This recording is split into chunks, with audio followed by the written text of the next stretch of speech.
मैं कह नहीं सकता राहुल गांधी के ऊपर कुछ। मैंने देश को बता चुका कि उन्होंने 2 फरवरी को एक प्रश्न किया था जो अनस्टार्ड क्वेश्चन। तो ये क्वेश्चन देश के सामने मैंने रख दिया। उन्हीं के हस्ताक्षर से ये पूछा गया सवाल है। अब मुझे लगता है ये सोची समझी रणनीति है। भाई एक तरफ उत्तर भारत दक्षिण भारत में घृणा फैला रहे हैं, बहन बाड्रा किसानों में भ्रम फैला रहे हैं, मछुआरों के लिए राहुल जी फिशरी विभाग बना हुआ है जिसके अंतर्गत 20,050 करोड़ के निवेश का बजट है। मैंने पहले भी कहा था, आज भी कह रहा हूं, 70 साल में आपके नाना जी से लेकर के अब तक जो काम नहीं हुआ मोदी ने किया।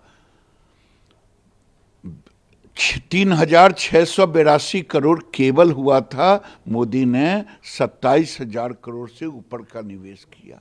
अगर इस पर भी ज्ञान नहीं खुलता तो 8,000 किलोमीटर में जो कोस्टल एरिया है, खास करके केरल में उन्होंने फिर सवाल किया, पहले पांडुचेरी में किया, इसलिए मैं केरल की बात और समुद्री बात कर रहा हूं, जिसमें 3400 से ऊपर हर गांव में एक सागर मित्र होगा मछुआरों के लिए, मछुआ भाइयों के लिए।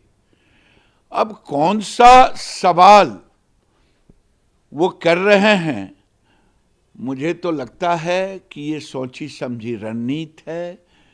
देश में नफरत फैलाना, मछुआरों में भ्रम फैलाना।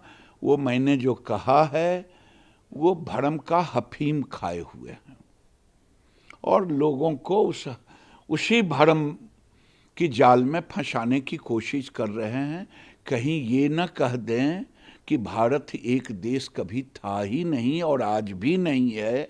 ये सोची समझी इनका एक, मैं इसके ऊपर कुछ ज़्यादा नहीं बोलूँगा, क्योंकि जब भारत सरकार के विभाग को झुठला सकते हैं, केरल में झुठला सकते हैं, जहां पर सैकड़ों करोड़ भारत सरकार ने मछुआरों के लिए, चाहे जेटी के रूप में, हार्बर के रूप में, मछुआरों के कई इंस्टीट्यूट के रूप में, सब तरह से मदद कर चुका है। इसका मतलब राहुल गांधी भारत को तोड़ने की साजिश, भारत में भ्रम फैलाने की साजिश, भारत में घृणा फैलाने की साजिश कर रहे हैं या अल्प ज्ञान की प्रकाष्ठा पर है।